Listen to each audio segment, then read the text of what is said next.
Innovation is a word that's being used a lot, and almost no one really knows what it means. Actually, we know what we want from it. We know that economists tell us that entrepreneurs who innovate actually make the economy better. So we all want the economy to get better, right? And so that's why we all love innovation, even though we actually have come to hate a bit the word because it's out there. So I think everybody gets this a bit wrong. Innovation is not a process, it's not a product, it's just the outcome. And what we need to teach, what we need people to learn, and what I teach in my class is, forget the outcome, you may get there eventually, but starting from the outcome is like starting from the roof. You need to start from actually a problem, and you need to learn the skills and the practice that you need to actually engage in so that an innovation can occur. So it's not something you start with, it's something you perhaps end up with. And that's the same take I take on the book. Only that there is not in the context of a class, it's in the context for everyone at their homes, at their kitchens, garages, basements, or in their corporations, whatever they are, with whatever they have. There's a set of things you can actually do that, though there is no guarantee to get to the eventual coveted innovation, will actually at least guarantee you don't fail at it in ways that would have been predictable. So that's the whole thrust behind the class and the whole thrust behind the book. The difference between the class and the book is that in the class, we take MIT technologies, and without pretending that those are already innovations, we try to figure out a new world in which those technologies might actually lead us to real world-changing innovations and real problems being solved.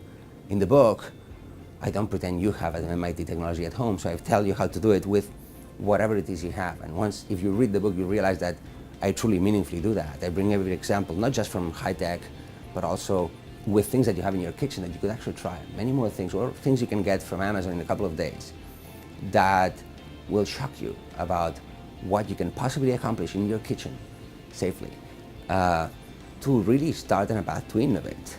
Whether you'll get to an innovation or not depends on work, perseverance, and practice. But what I actually mean to give to people and what I teach is that innovating is actually a profession.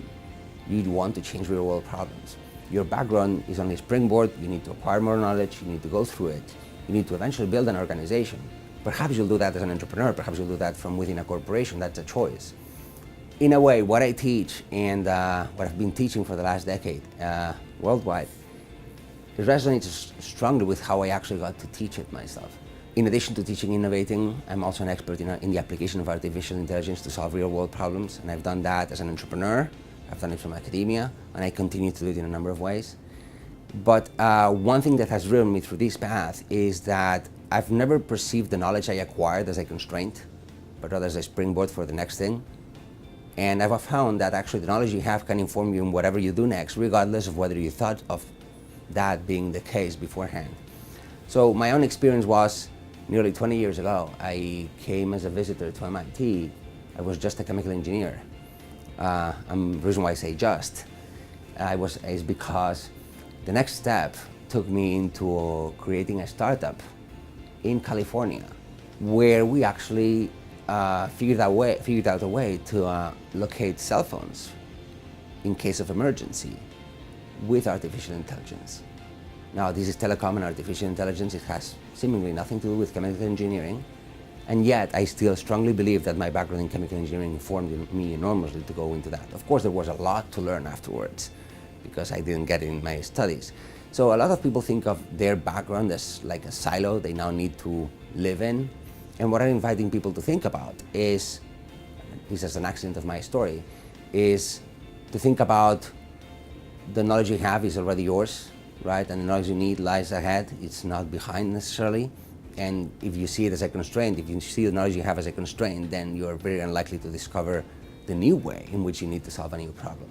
In my case, this took me from a startup in telecom to eventually coming and doing a PhD in bioinformatics, in artificial intelligence and bioinformatics, to later on going into finance, to coming back to teach innovating and real-world problem solving, to here today, I guess. And I'm not sure I can tell you what is it that we're going to be doing tomorrow, but I'm sure I will only be half qualified for it.